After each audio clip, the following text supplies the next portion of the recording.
A ver, comprar un país entero, la idea suena a locura, ¿no? Pero ha vuelto a los titulares y créanme, está sacudiendo la diplomacia internacional. Lo que hace unos años parecía una ocurrencia, ahora mismo se ve como una amenaza real dentro de la propia OTAN. Vamos a desglosar por qué la isla más grande del mundo se ha convertido, de repente, en el centro de esta tormenta geopolítica.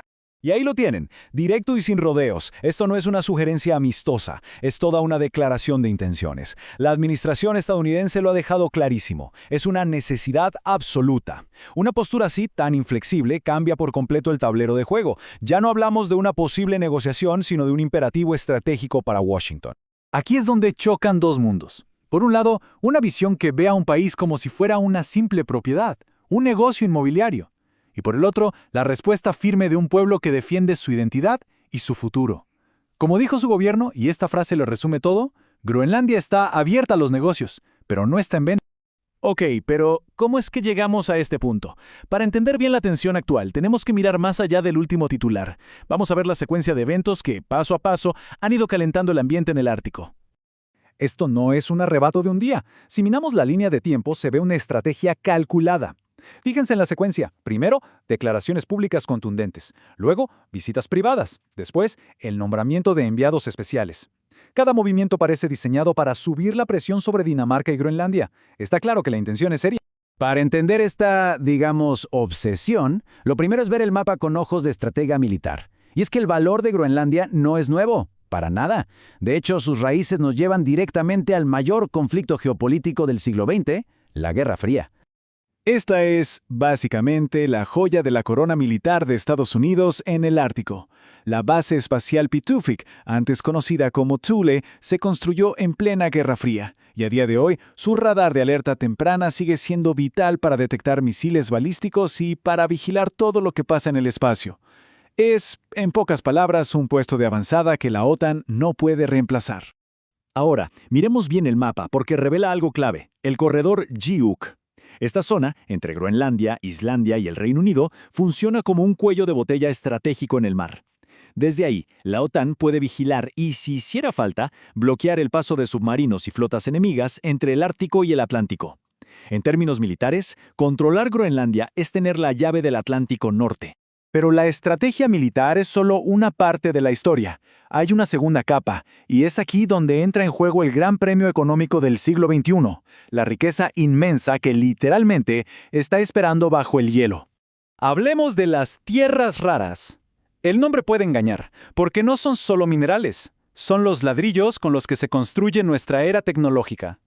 Desde el celular que se está usando para ver esto, hasta los carros eléctricos o los sistemas de guía de los misiles más avanzados, todo, absolutamente todo, depende de estos 17 elementos. Y aquí está el gran problema para Occidente. Resulta que China no solo extrae muchísimas de las tierras raras del mundo, sino que, y esto es lo más importante, controla casi el 90% de su procesamiento.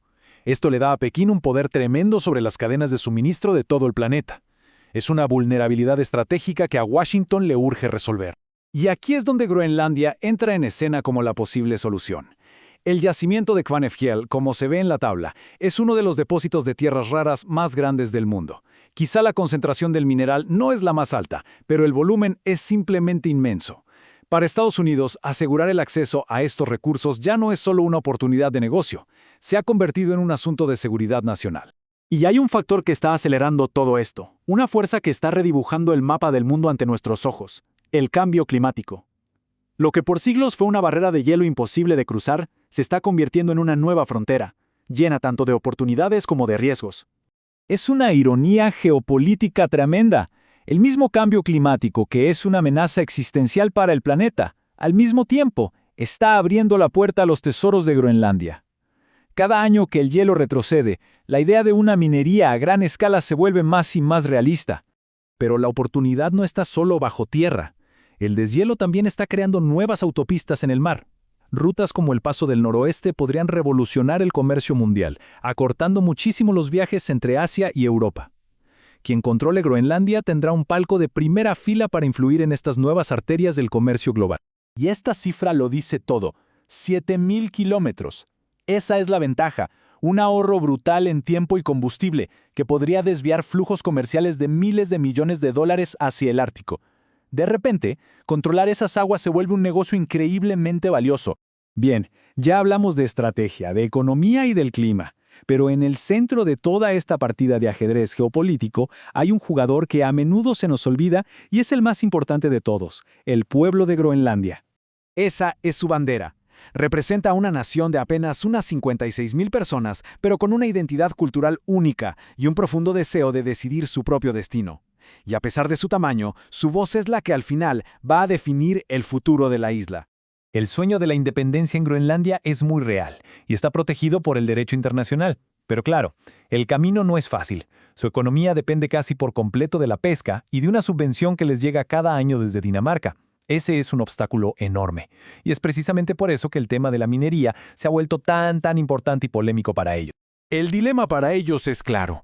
Por un lado tienen proyectos como Kvanefjeld, con capital chino, que prometen muchísimo dinero pero que generan un fuerte rechazo por su alto contenido de uranio. Por otro lado, hay alternativas como Tanbreez, con menor riesgo ambiental y que le interesan a Estados Unidos. La decisión que tomen sobre qué camino seguir está totalmente ligada a su futuro como nación. Y esta frase, que ya escuchamos, resume a la perfección su postura. Ellos buscan socios, no dueños. Están abiertos a la cooperación y a la inversión para construir su futuro, pero rechazan de plano cualquier intento de compra que ponga en riesgo su soberanía. Es un mensaje que han repetido una y otra vez. Pero, un momento, ¿y si hubiera otra explicación para todo este revuelo? Algunos analistas plantean una teoría completamente diferente, una que tiene menos que ver con la geopolítica mundial y mucho más con la política interna de Estados Unidos. Se le conoce como la estrategia del gato muerto. Es una táctica clásica de la comunicación política. La idea es crear un titular tan escandaloso que opaque cualquier otra noticia negativa. La teoría, en este caso, es que generar una crisis internacional sobre Groenlandia podría ser una maniobra para desviar la atención de otras noticias, digamos, más incómodas. Es una interpretación cínica sin duda, pero en la política moderna es una posibilidad que no se puede descartar. Entonces, resumiendo, lo que está en juego aquí es inmenso. No es solo el futuro de un pueblo o el control de unos recursos. Es la estabilidad de una alianza militar como la OTAN, donde un miembro está cuestionando la integridad territorial de otro. Y en el fondo, lo que se pone a prueba son las reglas del orden internacional que han regido al mundo desde la Segunda Guerra Mundial. Así que todo nos lleva a esta pregunta final. A medida que el hielo se retira, nos revela un nuevo océano de oportunidades y también de conflictos. La disputa por Groenlandia es solo el primer capítulo de una historia mucho más grande. La verdadera pregunta es, en esta nueva era que se abre en el Ártico, ¿qué va a prevalecer? ¿El derecho internacional y la autodeterminación de los pueblos? ¿O simplemente la ley del más fuerte?